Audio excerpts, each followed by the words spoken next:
Good morning, everybody. I just wanted to build off of where we were last week. Last week, we wanted you to log into the school floor planner account, bring in an example floor plan from houseplans.com. If you're having issues with that, let me know. I can bring that in if you tell me what the floor plan number is. And then bringing it in and scaling it up to the appropriate scale. So the reason why we're using this is because we get a really good example of how a professional designs a floor plan based on what the house is going to look like, based on the criteria and constraints of a customer and how they want their floor to work. So we're going to kind of go through and dissect this. And I know as we progress, things may change a little bit, but I'm trying to have you kind of read and problem solve some of these floor plans and try to figure out how to make it work for you. Now, if the floor plan you brought in, the example, is too bright, what you can do in the background settings is you can change the transparency to be a little bit less confusing, I guess you would say, if you're trying to navigate around the different walls. And eventually what you can do is just turn that off if you don't want to see it after you're done. So what I'm going to do here is kind of go through and I'm going to continue building some of these different rooms. Now, this setup right here, it looks like there's just kind of a random wall. So what I'm going to do first is probably draw this as two separate rooms. And I don't really have to draw anything right here. What I'm going to do is go into my draw a room. I'm going to lock right onto this room. And what I'm going to do is just draw that to here, just like that. And then I'm going to draw a separate room over here. Make sure I'm locking it in and connecting it there. And what I'll have here are two separate rooms. Now, I know it doesn't look the exact same, but it doesn't really have to. What I can do later on is I can adjust this closet or door, or even bring this over if I needed to, like that. And then what I could do here is just draw what they call a dummy wall, which just makes this as a flat section. All right, let me get rid of that and that.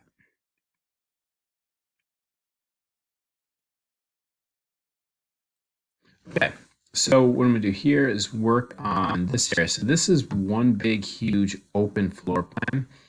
This wall technically is supposed to line up with this wall.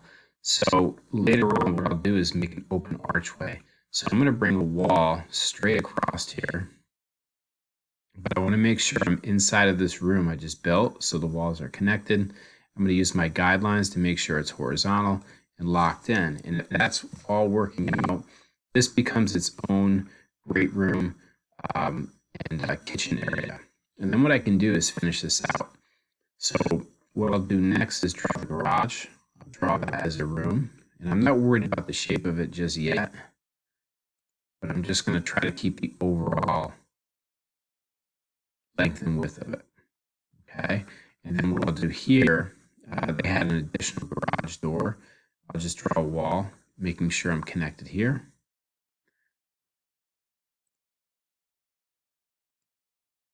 And go straight over, straight down.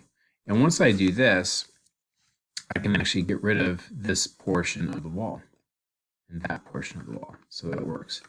And then what I'm down to is connecting up this last area. So there's an entryway. It looks like a stairwell going down to a basement. And so what I'll do is follow that just by drawing a wall in the room. So I want to make sure that I'm seeing those blue dotted guidelines to make sure that the wall is perfectly horizontal or vertical.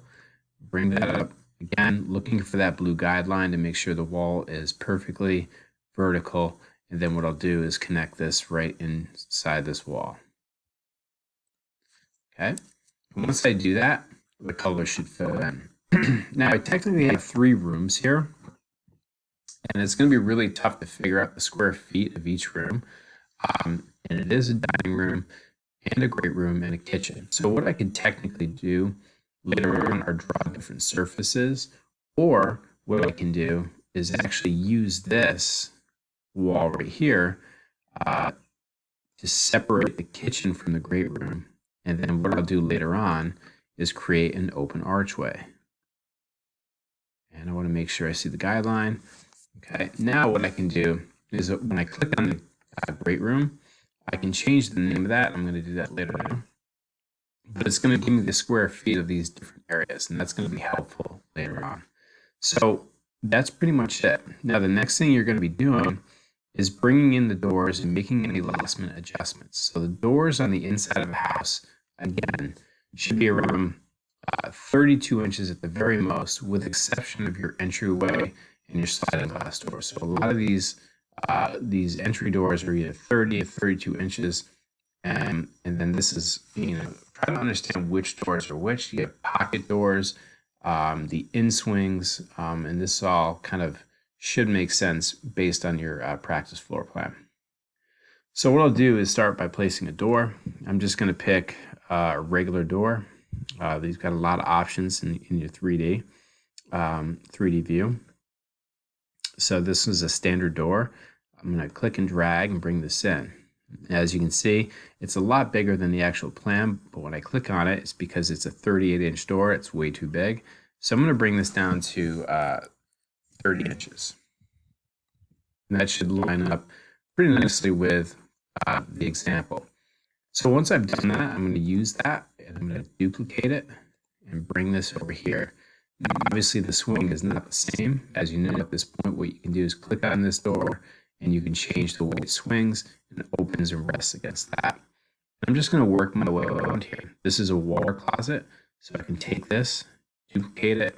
Now this, obviously I didn't build a wall yet, so what I can do is draw a wall, making sure I'm connected on the inside here.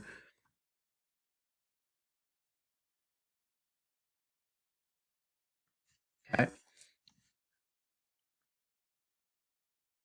And what I'm going to do is get rid of that.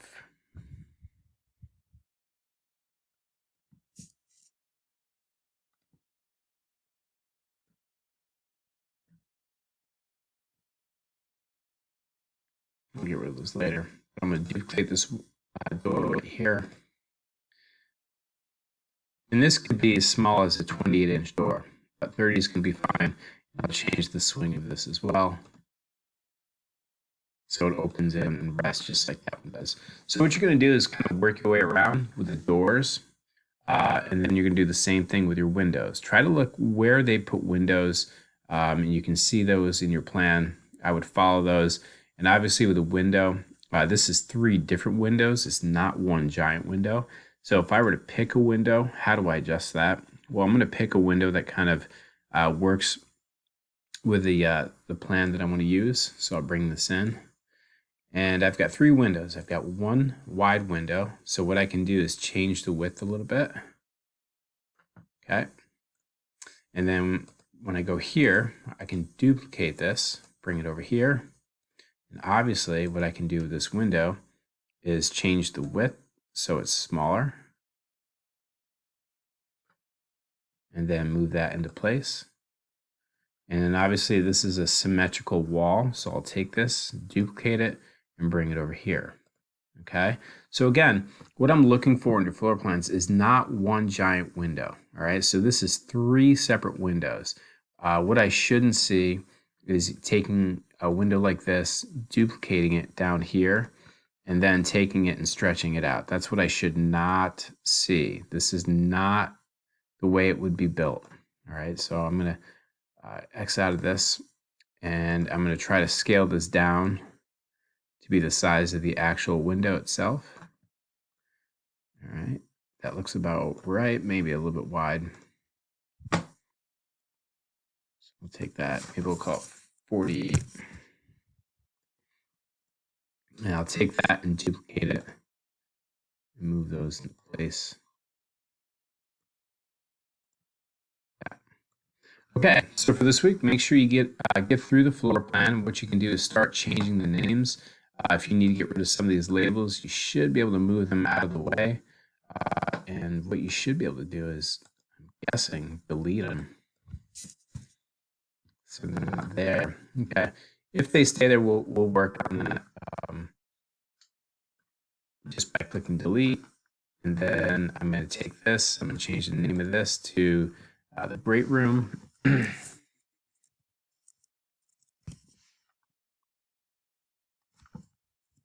Okay. So go through and label your rooms. You can obviously change the color. At this point, what I shouldn't see is I shouldn't see any furnishings in the house yet. We're not there yet. What I'd like to look at when you log onto your floor plans, I should see that you've named the different rooms, you've set them up, you've got windows and doors, and that's the activity for this week. Hope everything's good. We'll talk to you soon.